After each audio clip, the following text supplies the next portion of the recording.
আসসালামু আলাইকুম সবাইকে। ষান্মাসিক সামষ্টিক মূল্যায়ন 2024 ইতিমধ্যে তোমাদের দুটি পরীক্ষা বা মূল্যায়ন কার্যক্রম সম্পন্ন হয়েছে এবং এর মধ্যে তোমাদের বেশ কিছু বিষয় পরিবর্তন হয়েছে। তার মধ্যে রয়েছে তোমাদের যেমন প্রশ্ন ফাঁস ঠেকাতে শিক্ষা বোর্ড বা শিক্ষা অধিদপ্তর একটা ভূমিকা গ্রহণ করেছে।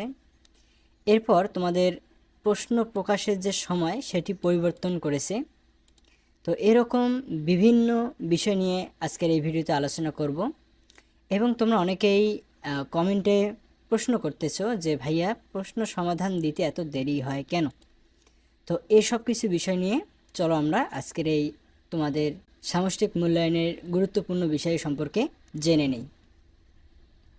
প্রথমেই দেখো তোমাদের যে প্রশ্ন ফাঁস ঠেকাতে কি করছে শিক্ষা বোর্ড বা শিক্ষা অধিদপ্তর। তোমরা জানো যে কিছুদিন আগে একটা নোটিশ প্রকাশ করা হয়েছিল বা বিজ্ঞপ্তি দেওয়া হয়েছিল। সেখানে মূল বিষয় ছিল যে মূল্যায়ন নির্দেশনাসমূহের বিভিন্ন অসত্য, ভুল, অপ্রাসঙ্গিক এবং বিভ্রান্তিকর সমাধান ইউটিউব এবং অন্যান্য সামাজিক যোগাযোগ মাধ্যমে প্রকাশিত হচ্ছে। এই বিভ্রান্তিকর সমাধানসমূহ শিক্ষার্থীর, শিক্ষক ও অভিভাবকগণকে ব্যাপকভাবে বিভ্রান্ত করছে এবং মূল্যায়ন কার্যক্রম বিভিন্নভাবে প্রতিবন্ধকতা তৈরি করছে। এছাড়াও শিক্ষামন্ত্রীর কাছে বিভিন্নভাবে এই বিষয়টি তুলে ধরা হয়েছিল যে প্রশ্ন ফাঁসের বিষয়টি। তো শিক্ষামন্ত্রী বারবার বলেছে এখানে প্রশ্ন ফাঁস বলতে কিছু নেই, এটি নির্দেশিকা বা নির্দেশনা যা শিক্ষার্থীদেরকে দেয়া হবে এবং তা স্কুলের মধ্যে বা বিদ্যালয়ের মধ্যে তাদেরকে শিক্ষকের সামনে তার প্রেজেন্টেশন বা একক কাজ, দলগত কাজের মাধ্যমে শিক্ষকগণ তাদের কার্যক্রমকে মূল্যায়ন করবে, এতটুকুই।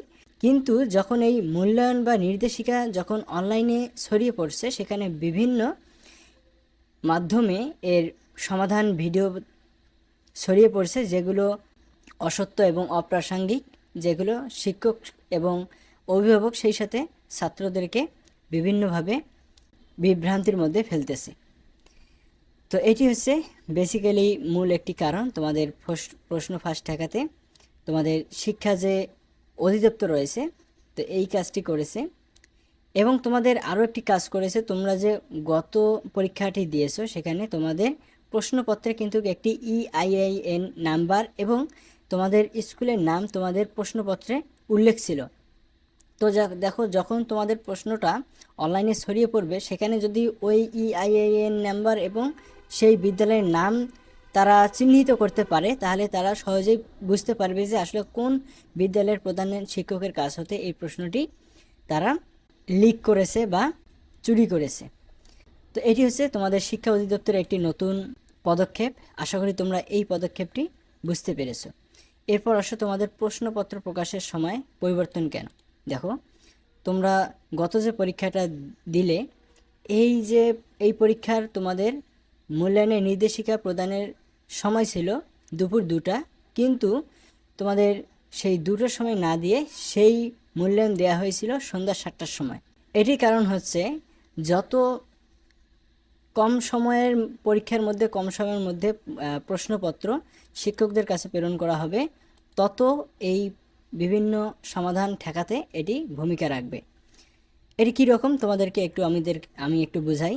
যেমন গত দিনের পরীক্ষার প্রশ্নপত্র তোমাদের 2টায় দেওয়ার কথা ছিল, সেক্ষেত্রে দেয়া হয়েছিল 7টার সময়, সেটি প্রধান শিক্ষকগণ পেয়েছিল, কিন্তু সেই প্রশ্ন অনলাইনে আসতে প্রায় 9টার মতো বেজে গিয়েছিল। এখন দেখো তোমাদের 6 থেকে 9 পর্যন্ত যে সকল বিষয়ের এক্সাম হবে সেই এক্সামগুলোর সমাধান কিন্তু এই শর্ট সময়ের মধ্যে তৈরি করা একটু টাফ হবে। এটি ছিল তোমাদের শিক্ষা অধিদপ্তরের একটি কৌশল যেটি তারা অবলম্বনের জন্য এই সময়টি তারা আগিয়ে নিয়েছে।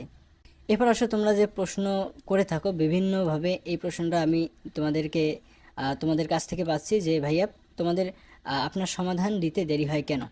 তো দেখো প্রথম যে এক্সাম হচ্ছিল সেখানে কিন্তু খুব সুন্দরভাবে আমি তোমাদেরকে সমাধানগুলো দিয়েছিলাম, কিন্তু পরের যে পরীক্ষাটি অর্থাৎ তোমাদের গত পরীক্ষার সমাধানটা একটু দেরিতে দেয়া হয়েছিল।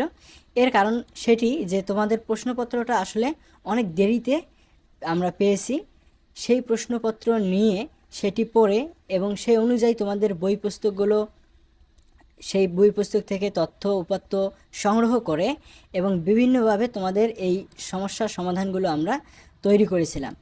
এখন আমরা যদি তোমাদের এই সমস্যার সমাধান অল্প সময়ের মধ্যে দিয়ে থাকি, সেখানে বিভ্রান্তিকর তথ্য থাকতে পারে, এতে করে কিন্তু তোমাদের অনেক ক্ষতি হবে এবং আমার বিশেষ করে আমার পক্ষ থেকে তোমরা ক্ষতিগ্রস্ত হও, এটা আমি কখনোই চাইবো না।